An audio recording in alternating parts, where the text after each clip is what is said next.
Hi students. सो solid state chapter में हम दो टाइप के सॉलिड्स के बारे में पढ़ते हैं, amorphous solid and crystalline solid, right. So इस क्लास में मैं आपको क्रिस्टलाइन सॉलिड्स के बारे में थोड़ा सा बताने वाली हूँ। सो क्रिस्टलाइन सॉलिड्स होते क्या हैं? क्रिस्टलाइन सॉलिड्स जो होते हैं they are in the form of crystals, right. और इसका जो बेसिक स्ट्रक्चर होता है वो एक होता है यूनिट सेल।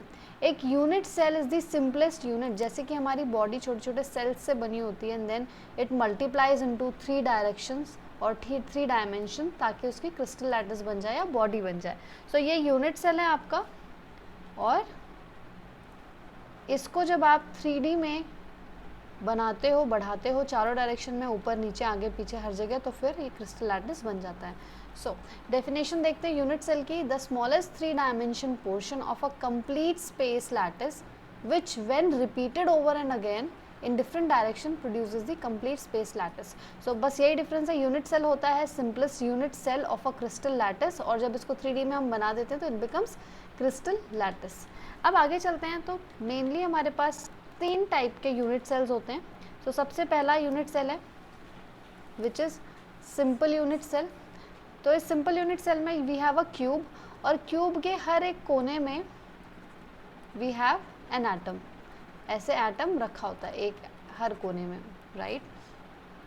और अगर हम इसको थोड़ा 3 डायमेंशन में देखना चाहें तो ये जैसे आपको दिख रहा है, इस तरीके से सारे एटम्स एक दूसरे से टच कर रहे होते हैं, बीच में नहीं टच कर रहे होते हैं, बट वैसे जो अगल वाले, बगल वाले और नीचे वाले जो होते हैं वो टच कर रहे होते हैं, right. So this is simple unit cell. और इसको अगर हम इसका पोर्शन देखें कि कितना कंट्रीब्यूट कर रहा है, तो जैसे कि ये वाला एटम है, ये येलो वाला जो एटम है, अगर हम इसको देखें तो इसका एक्चुअल पार्ट कितना कंट्रीब्यूट कर रहा है, 1/8। इसको हम और समझते हैं, तो हम इसको ऐसे समझ सकते हैं कि फॉर एग्जाम्पल ये वाला एटम को हम देखते हैं। अगर इस वाले एटम को हम देखते हैं तो ये वाला एटम कहाँ कहाँ कंट्रीब्यूशन दे रहा है, नीचे वाले में, ऊपर वाले में, ये साइड वाले में, और इसके नीचे वाले में, पीछे वाले में भी, उसके पीछे वाले के नीचे वाले में, नीचे वाले के साइड वाले में, और ऊपर वाले में। तो टोटल 8 एटम्स, 8 क्यूब्स के बीच ये बटा हुआ है एटम। सो देयरफॉर जो सिंपल यूनिट सेल का एटम होता है उसका कंट्रीब्यूशन कितना होता है, कंट्रीब्यूशन ऑफ एटम्स, या टोटल एटम्स कितने होते हैं उसके, वो होते हैं टोटल 8, क्योंकि हमें दिख रहा है 1 2 3 4 5 6 7 8 मल्टीप्लाइड बाई कंट्रीब्यूशन कितना है हर एक एटम का, जो हमने यहाँ से समझा 1/8। कैसे? क्योंकि ये एटम 8 क्यूब्स में कंट्रीब्यूट कर रहा है, तो एक सिंगल क्यूब में इसका कंट्रीब्यूशन हो गया 1/8। सो टोटल कंट्रीब्यूशन जो हो गया वो हो गया 1। So total simple unit cell में जो नंबर ऑफ एटम्स होते हैं, जिसको हम Z से भी रिप्रेजेंट करते हैं, वो 1 होते हैं, राइट। अब आते हैं फेस सेंटर्ड यूनिट सेल में। फेस सेंटर्ड यूनिट सेल का मतलब क्या होता है? ऐसे यूनिट सेल्स जिसके हर कोने में सिंपल यूनिट सेल की तरह एटम्स हो, एंड उसके हर फेस पे एक एटम हो। फेस मतलब अब क्यूब होता है, क्यूब के 6 फेसेस होते हैं, राइट। ऊपर, नीचे, फिर राइट साइड, लेफ्ट साइड, पीछे, आगे। तो ये 6 फेसेस, और 6 फेसेस पे एक एक एटम रखा होता है। अब देखो यहाँ पे इसको अगर आप ये देखो तो ये 3 डायमेंशन में आपको समझ में आएगा। और अगर आप सिर्फ इस क्यूब की बात करो तो यहाँ पे कंट्रीब्यूशन दिखेगा कि कौन कितना कंट्रीब्यूट कर रहा है यहाँ पे, राइट। सो यहाँ पे हम इसको समझते हैं फेस सेंटर में क्या अलग होता है। लेकिन उसके पहले मैं आपको बता दूँ कि हम फेस सेंटर का कंट्रीब्यूशन निकालने वाले हैं कि कितने एटम्स उसको उसके अंदर कंट्रीब्यूट करते हैं। So contribution from corner atoms, तो जैसा कि पहले वाला हुआ बताया मैंने, 1/8 मल्टीप्लाइड बाई 8 हो जाएगा, which is equal to 1 atom. अब यहाँ पे फेस पे भी एटम्स हैं, so contribution from face atom. So यहाँ पे अगर आप फेस की बात करें तो ये वाला ब्लू वाला जो आपका फेस है क्यूब का, यहाँ पे अगर मैं एक एटम रख दूँ तो ये जो एटम है ये हाफ एटम इस वाले क्यूब में और हाफ उस वाले क्यूब में।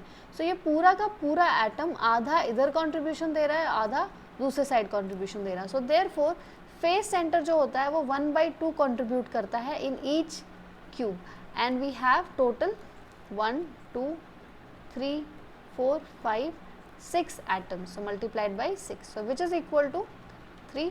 so total atoms अगर हम यहाँ पे देखें, टोटल एटम्स हो जाएंगे 4। तो यहाँ पे इसको Z भी कहते हैं कि FCC के लिए Z की वैल्यू होती है 4। अब अगर FCC को हम 3 डायमेंशन में बढ़ाएंगे तो इस स्ट्रक्चर को हम CCP भी कहते हैं, राइट, CCP कहते हैं। आगे चलते हैं, body centred unit cell. So body centred unit cell में देखो यहाँ पे सिंपल यूनिट सेल की तरह 8 कोनों पे we have atoms, all the 8 corners, और इसके बीच में पूरा का पूरा एक एटम होता है। बॉडी सेंटर नाम से पता चलता है। यहाँ पे देखो ऑरेंज वाला जो है अंदर, that is inside the body, so पूरा का पूरा वो क्यूब के अंदर है। And then we have corner atoms. तो अगर हम इसको कट कर दे चारों तरफ से तो एक्चुअल कंट्रीब्यूशन किसका कितना है वो दिख रहा है। तो ये जो बीच वाला है ये पूरा का पूरा अंदर है, तो इसका पूरा 1 का कंट्रीब्यूशन है और बाकी 1/8 का कंट्रीब्यूशन करते हैं, राइट। सो जो हमने वहाँ पे देखा कि अगर मैं बिल्कुल सेंटर में इसके एक एटम रख दूँ तो इसका पूरा कंट्रीब्यूशन इस क्यूब के लिए हो जाएगा। सो चलो लिखते हैं, कंट्रीब्यूशन ऑफ एटम्स। सो 2 तरीके के एटम्स है हमारे पास। पहला वाला कॉर्नर एटम्स, तो इसका हमें पता है 1/8 होता है और टोटल 8 एटम्स है, तो which is equal to 1। And body centre में जो है, बॉडी के सेंटर में विच इज़ कम्प्लीटली 1, टोटल 1 पूरा का पूरा वो उसके अंदर है। सो टोटल यहाँ पे एटम्स हो गए फॉर बॉडी सेंटर, जिसको हम Z से रिप्रेजेंट करते हैं, इट इज़ इक्वल टू 2। सो ये हो गया आपका बॉडी सेंटर्ड यूनिट सेल का नंबर ऑफ एटम्स। अब आगे चलते हैं, एक क्वेश्चन देखते हैं, जेई लेवल का क्वेश्चन है ये, IIT 2012 में पूछा गया क्वेश्चन है, a compound MpXQ has cubic close packing arrangement of X, its unit cell structure is shown below, the empirical formula of the compound is.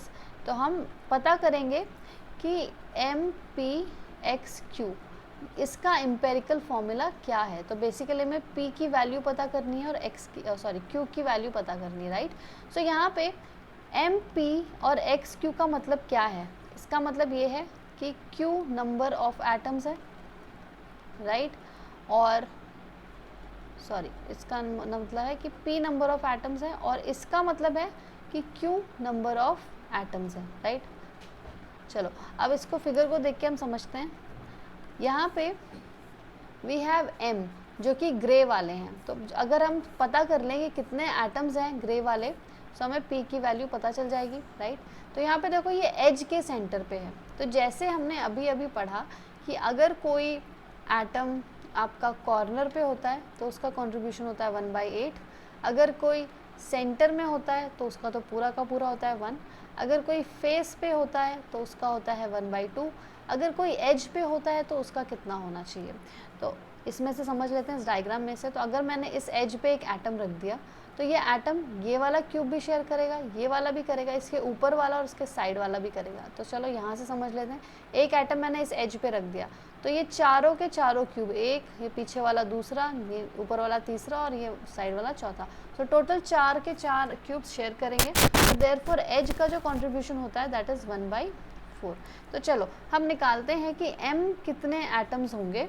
So number of atoms of M equal to, तो grey वाले देखो, grey वाले सारे edges पे रखे हुए हैं, right, और एक बीच में है, देखो बॉडी के सेंटर में है एक, तो बॉडी के सेंटर वाला एक प्लस एज पे कितने हैं, 1 2 3 4, टोटल 4 है।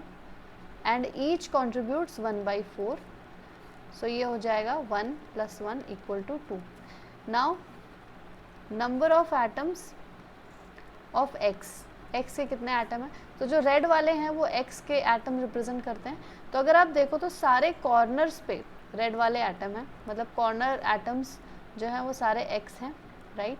सो देयरफॉर 1/8 मल्टीप्लाइड बाई 8, ये हो गया कॉर्नर के atom. And then we have atoms at face center. So 6 के 6 फेसेस पे we have atoms, right. So we have 6 atoms at faces multiplied by 1/2 is the contribution from each atom. So therefore ये हो जाएगा 1 + 3 = 4.